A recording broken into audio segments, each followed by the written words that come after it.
오늘은 우리 사순절 세 번째 날입니다. 이 자리에 함께 모여서 찬양하고 말씀 듣고 또 기도할 수 있도록 인도하신 하나님께 감사드립니다. 우리 사랑하는 성도님들, 사순절이 시작되고 수요일, 목요일, 금요일 3일이 흘렀습니다.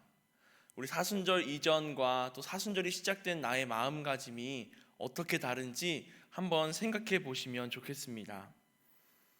이번 한 주간 직장 생활을 하시는 분들은 어려우시겠지만 사순절 특별 기도회를 오후 2시마다 진행하고 있습니다.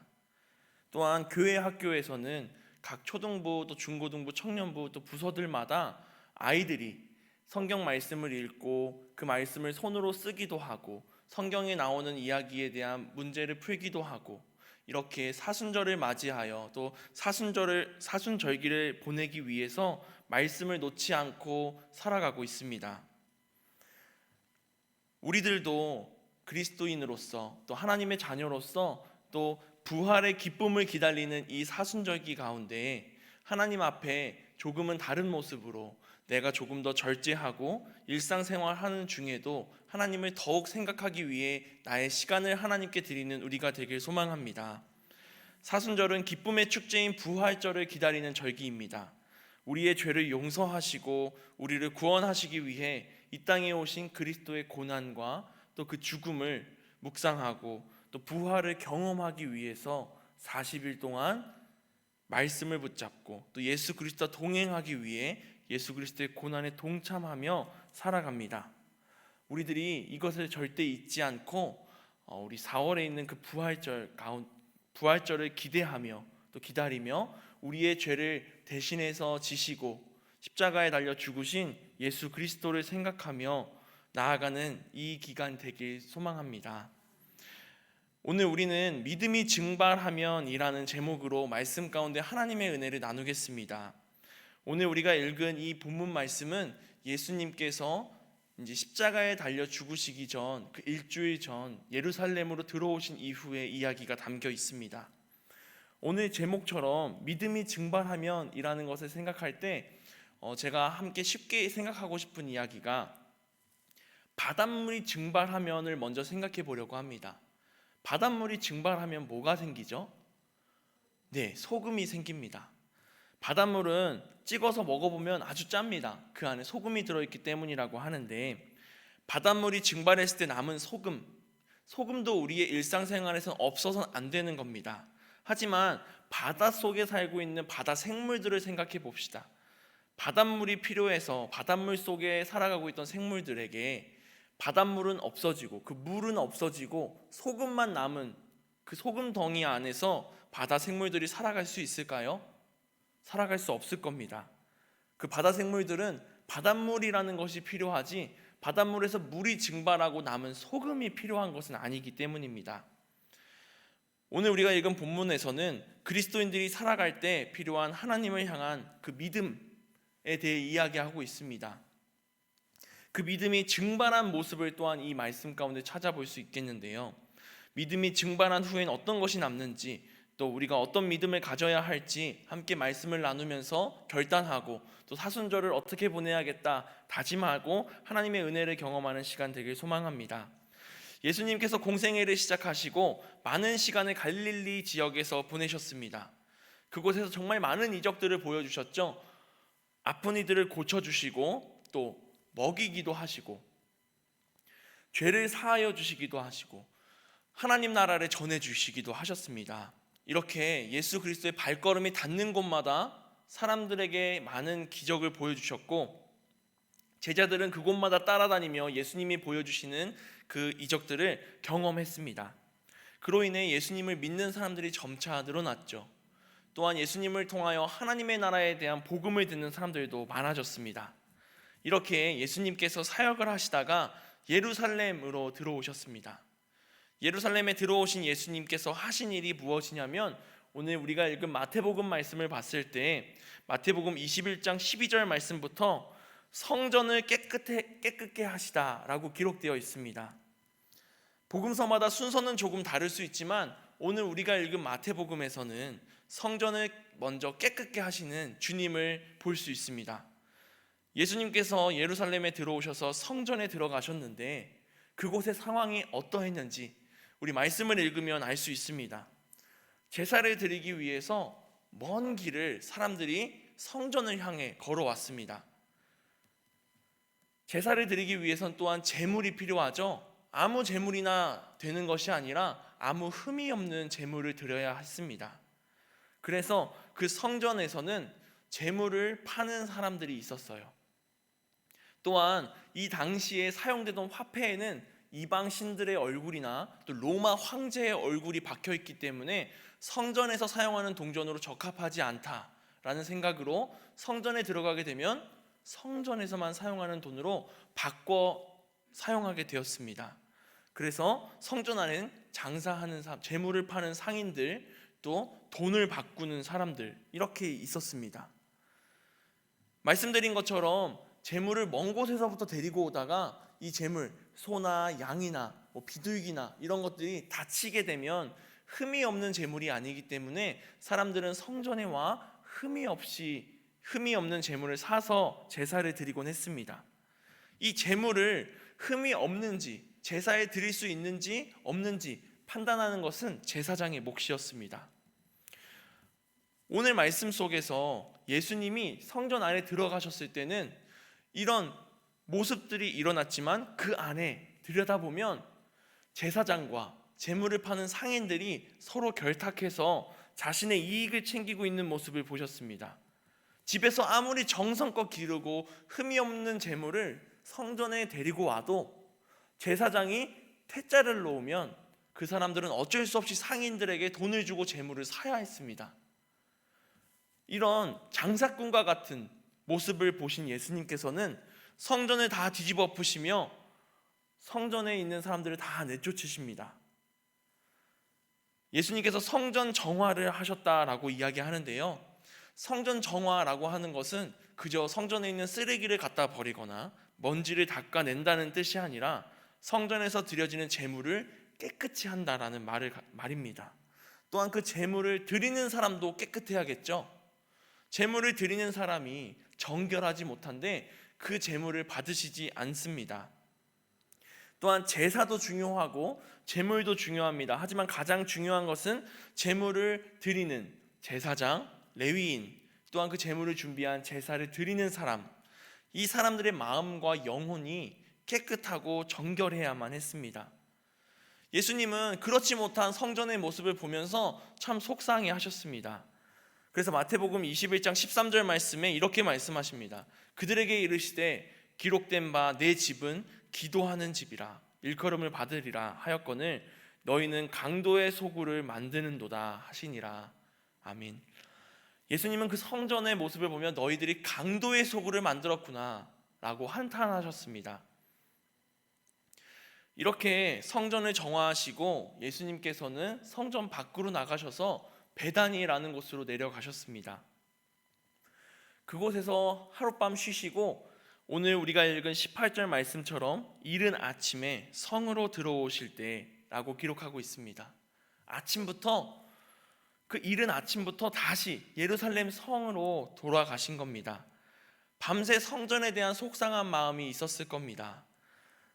그리고 그 성전에서 그 장사를 하던 사람들에 대한 그 아쉬움도 있으셨을 겁니다.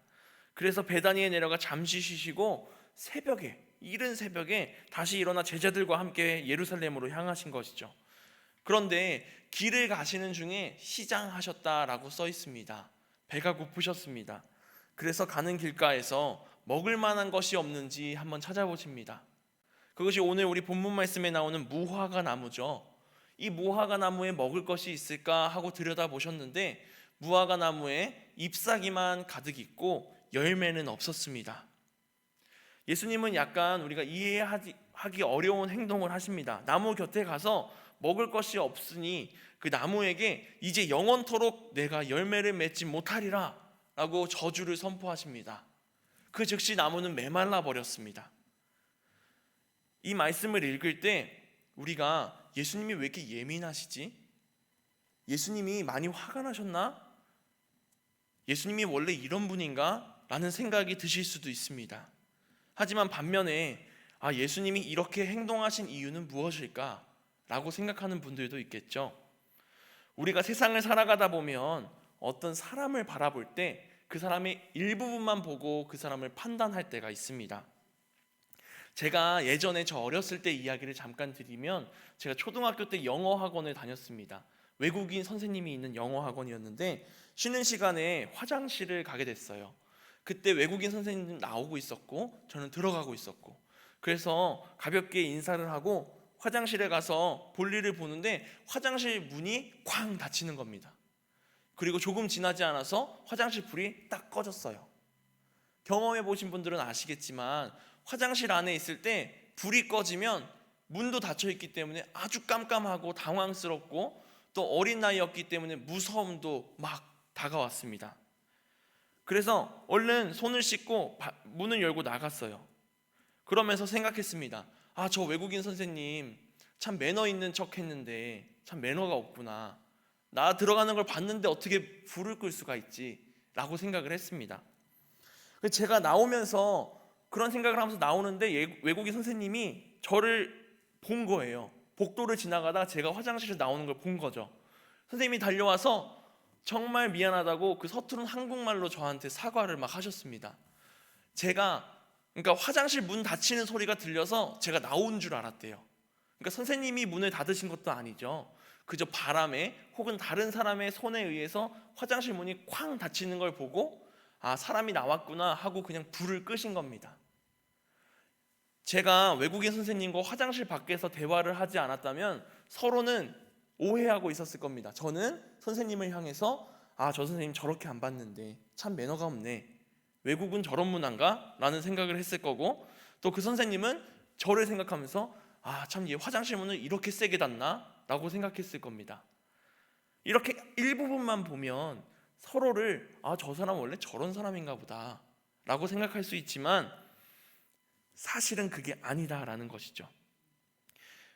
우리가 예수님의 모습을 바라볼 때도 마찬가지입니다. 지금 무화과 나무를 향해서 화가 나신 것처럼 너는 이제 열매를 맺지 못할 것이다 라고 저주하시는 그 예수님의 모습을 보면서 참 화가 많으신 분이시구나 라고 생각할 수 있지만, 예수님이 어떤 마음으로 그렇게 이야기를 하셨는지 성경을 읽어 나가 보면 예수님이 이런 뜻으로 이런 이유 때문에 이렇게 말씀하셨구나를 우리는 알게 될 것입니다. 오늘 말씀을 계속해서 나눌 때 예수님이 어떤 이유에서 저렇게 무화과 나무에 저주를 내리셨을까 집중하며 우리는 예수님의 말씀을 따라 어떻게 믿음을 가져야 할까 좀 더 생각하는 우리가 되길 소망합니다. 예수님은 열매 맺지 못하는 무화과 나무를 보면서 열매를 맺지 못했던 성전을 생각하십니다. 하나님께 제사를 드린다라는 명목으로 많은 이들에게 부당한 이익을 챙긴 상인들과 제사장들, 이들의 모습을 보면 하나님을 향한 믿음이 다 증발되어 없어진 것을 알 수 있습니다. 오늘 말씀 제목처럼 이들에게는 믿음이라는 것은 다 증발되어 없어지고 그 안에 제사라는 형식만 남았습니다. 하나님께 예배드리는 사람들에게 이러한 예배드리는 형식과 순서도 중요합니다. 없어서는 안 되죠. 하지만 그 안에 믿음이 없다면 알맹이가 없이 껍데기만 남은 것과 같습니다. 말씀 시작할 때 바닷물에 사는 생물들에겐 소금도 필요하지만 바닷물이라는 것이 필요한 것처럼 우리에게도 믿음이 필요합니다. 열매를 맺지 못하는 성전의 운명은 이 무화과 나무와 같이 그저 열매를 맺지 못하고 말라버릴 것임을 예수님은 오늘 말씀하십니다. 사랑하는 성도 여러분, 우리들이 가지고 있는 믿음이 모두 증발해 버리고 그저 형식만 남은 그리스도인들이 되지 않길 소망합니다. 껍데기에 지나지 않습니다. 믿음이 없다면 그냥 말라버린 무화과 나무와 같습니다. 그런데 이렇게 무화과 나무를 마르게 하시는 예수님의 모습을 보면서 제자들은 어떤 생각을 했는지 말씀 속에서 찾아보면 예수님이 어떻게 저렇게 무화과 나무를 순식간에 마르게 하셨지? 라는 것에 집중합니다. 예수님이 왜 무화과 나무를 저렇게 마르게 하셨을까? 이번엔 우리에게 하시고 싶은 말씀은 무엇일까? 라는 것을 생각해야 했을 겁니다. 제자들은 그 전부터 예수님이 보여주시는 기적과 또 여러 가지 역사를 봐왔기 때문에 이번에는 우리에게 어떤 말씀을 하시기 위해, 이번에는 어떤 것을 우리에게 알려주시기 위해 저렇게 하셨을까 집중해야 했습니다. 하지만 아직도 제자들은 와, 신기하다, 무화과 나무가 말 한마디에 말라버리네 라는 것만 집중하고 있습니다. 제자들은 예수님께서 무화과를 마르게 하신 행동을 보면서 어리석은 질문을 하게 된 것이죠. 예수님은 이런 제자들의 질문, 예수님 어떻게 무화과 나무를 이렇게 마르게 하셨습니까? 라는 질문에 그들을 책망하지 않으시고 오늘 본문 말씀과 같이 이야기하십니다. 저와 함께 오늘 본문 말씀 마태복음 21장 21절부터 22절까지 함께 봉독해 보겠습니다. 예수께서 대답하여 이르시되 내가 진실로 너희에게 이르노니 만일 너희가 믿음이 있고 의심하지 아니하면 이 무화과 나무에게 된 이런 일만 할 뿐 아니라 이 산더러 들려 바다에 던져지라 하여도 될 것이요 너희가 기도할 때 무엇이든지 믿고 구하는 것은 다 받으리라 하시니라. 아멘. 예수님께서는 꾸짖지 않으시고 너희가 믿음이 있다면 이 무화과 나무 같이 너희도 만들 수 있고 또 산도 바다에 넣을 수 있고 믿음이 있다면 너희가 구하는 것을 다 받을 것이다 라고 이야기하십니다. 예수님은 그 알맹이 믿음이 중요하다라고 이야기하십니다. 성전에서 진행되는 제사는 알맹이가 없는 제사였습니다. 살아계신 하나님을 향한 믿음이 없었습니다. 무화과 나무에도 알맹이가 빠져 있었습니다. 열매가 없었기 때문이죠. 그저 딱딱한 형식과 나뭇가지만 남아 있었을 뿐입니다.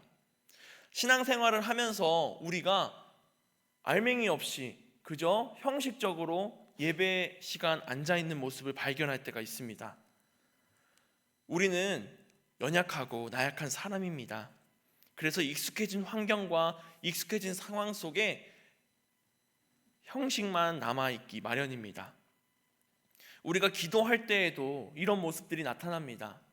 사도신경을 외울 때, 주기도문으로 기도를 할 때 그저 무의식적으로 졸린 눈을 감고 입술이 움직이는 대로 기도문을 외워나가는 우리들의 모습을 발견할 때가 있습니다.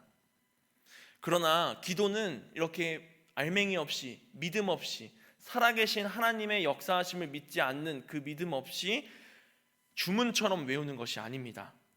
기도는 살아계신 하나님을 믿는 믿음으로, 살아계신 하나님을 믿고 의지함으로 내 모든 문제를 하나님께 맡겨드리고 하나님과 함께하기를 원하는 그 마음으로 나아가는 것이 기도입니다.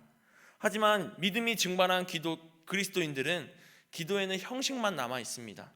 무의식적인 기도, 하나님이 없는 나의 유익만을 위한 기도, 나의 문제만 해결되면 좋겠다고 생각하는 그 생각을 가지고 하는 기도, 이것들이 반복될 뿐입니다. 오늘 본문 말씀에서 예수님이 말씀하신 것을 잘못 이해해서 그러면 우리가 기도만 하면 모든 것을 다 들어주신다는 건가? 라고 생각하기도 합니다. 하나님께 더 나아가고 하나님의 뜻을 구하고 하나님을 더욱 의지하고 하나님을 믿는 믿음으로 기도하는 우리가 되어야 할 줄 믿습니다. 예전에 미국의 그 잘못된 교파에서 뱀을 다루는 예식을 한 적이 있습니다. 그것이 생방송으로 나갔었는데요. 마가복음에 있던 말씀과 같이 손으로 뱀을 집어들 때 독약을 마실지라도 절대로 해를 입지 않을 것이다 라는 말씀 구절을 가지고 문자적으로만 이해한 겁니다. 그래서 그 교파의 목사라고 하는 사람이 나와서 독사를 맨손으로 다룹니다. 그러다 물렸어요. 생방송 중에. 많은 사람들이 얼른 치료를 받기를 권면하죠. 하지만 그 사람은 거부합니다. 그러나 결국 목숨을 잃게 되었습니다. 우리 하나님은 전지전능한 하나님이십니다. 모든 일을 하실 수 있고 어떤 일이든지 하실 수 있습니다. 하지만 아무 일이나 하시는 분은 아니십니다. 아이들이 읽는 동화나 만화에 알라딘이라는 캐릭터가 등장합니다. 알라딘은 요술램프를 가지고 있죠. 비비면 요술램프의 지니가 나와서 비빈 사람의 소원을 3가지를 들어줍니다. 그 소원이 어떤 소원이든 상관없어요. 어떤 악한 사람이 자신의 유익을 위해서 소원을 빌더라도 요술램프 지니는 다 들어줍니다.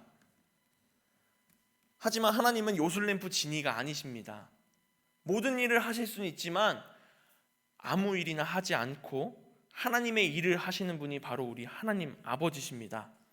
예수님께서 믿고 구하는 것을 믿고 구하면 다 받으리라고 말씀하신 것은 알맹이가 없는 사람이 그저 내가 원하는 것을 기도할 때 무조건 응답해 주시겠다는 말씀이 아니라 하나님이 살아있음을, 나와 지금 함께하고 계심을 믿는 사람이 그 믿음을 갖고 하나님을 의지하며 기도할 때 그 기도에 하나님께서 응답해 주신다는 말씀입니다.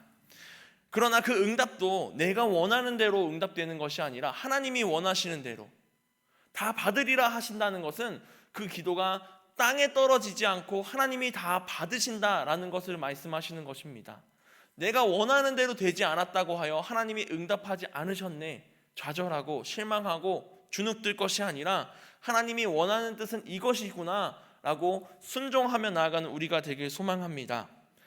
우리는 금요 심야 기도회로 이 자리에 모였습니다. 말씀을 듣고 기도하고 찬양하고 나아갈 때 마지막에 기도 시간에 내가 답답한 마음, 내가 불안한 마음, 신세 한탄할 곳이 없어서 하나님께 기도하는 것이 아니라 지금 나와 함께하고 계시는, 이 시간에 내가 예배드리고 있는 그 장소에 함께하고 계시는 하나님이 있다는 것을 믿고, 하나님이 나의 마음을 이미 알고 계신다는 것을 믿고 하나님을 의지하며 기도하는 우리가 되길 소망합니다. 나의 문제를 모두 맡겨드리고 내가 원하는 응답이 아니라 하나님이 원하시는 방법과 응답을 구하는 우리가 되길 소망합니다. 사순절은 우리가 예수님의 발걸음을 따라가는 믿음의 여행이라고도 합니다. 그 40일 동안 진행되는 기간에 나의 것은 좀 내려놓고 내가 믿음이 증발해서 형식만 남아있던 그리스도인이라면 다시 믿음을 붙잡고 믿음을 내 가슴 가운데 채워나가고 말씀으로 무장하여 예수님이 걸어가신 그 고난의 길을 함께 걸어가기 위해 애쓰는 우리가 되길 소망합니다. 이 사순절 기간 올 한 해를 보내기 위해 영적으로 더욱 무장할 수 있는 기회로 삼고 말씀을 놓지 않고 함께 기도하고 찬양하고 말씀 읽는 우리가 되길 소망합니다. 주님이 찾으시는 열매를 맺어 나가는 사순절이 되길 바랍니다. 일상을 살아갈 때 내 가슴 가운데 주님의 열매가 있는 사람은 나의 생활과 나의 언어와 나의 행동부터 변하기 마련입니다. 그저 생각으로, 그저 마음으로 열매를 맺어야지, 사랑을 나눠야지, 기쁨이 넘쳐야지, 감사가 넘쳐야지 생각만 해선 열매를 가질 수 없습니다. 내 삶이 변화하고 내 행동이 변화하고 내 생각이 변화할 때 주님이 주시는 열매를 맺을 수 있음을 믿으며 나아가길 바랍니다. 하지만 이 열매는 내가 노력한다고, 내가 만들고 싶다고 맺을 수 있는 것은 아닙니다. 참된 우리 그리스도 예수 그리스도를 믿을 때 주님이 우리 마음 가운데 맺어주시는 것이 바로 이 믿음의 열매입니다. 주님이 우리의 기도를 들어주실 것을 믿으며 사순절을 보낼 때 주님께서 우리 마음 가운데 그 믿음의 열매를 만들어주시고 맺을 수 있길 기다리는 우리가 되길 소망합니다. 우리 함께 기도하겠습니다. 사랑과 은혜가 충만하신 하나님 감사합니다. 오늘 우리들 말씀 가운데 함께 나아갔습니다. 주님, 성전을 더럽히고 또 성전에서 형식만 남아있던 사람들의 모습이 아니라 믿음을 가지고 우리 마음 가운데 열매를 맺고 우리의 삶을 바꿔나아가고 우리 교회를 바꿔나아가고 세상을 바꿔나아가는 주의 자녀들 될 수 있도록 인도하여 주시옵소서.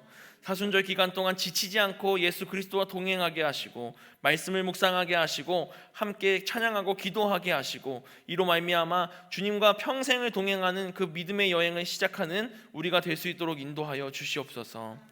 김학수 집사님 감사함을 드리며 나아갑니다. 주님, 우리 집사님 가운데 또 집사님 가정 가운데 감사의 제목이 넘쳐날 수 있도록 인도하여 주시옵시고 또한 주님이 행해 주시는 모든 은혜와 그 사랑과 영광 가운데 하나님의 사랑을 이 세상 가운데 알리고 마음의 믿음의 열매를 맺어 나아가는 주의 자녀들 될 수 있도록 인도하여 주시옵소서. 사랑이 많으신 예수님의 이름으로 기도했습니다.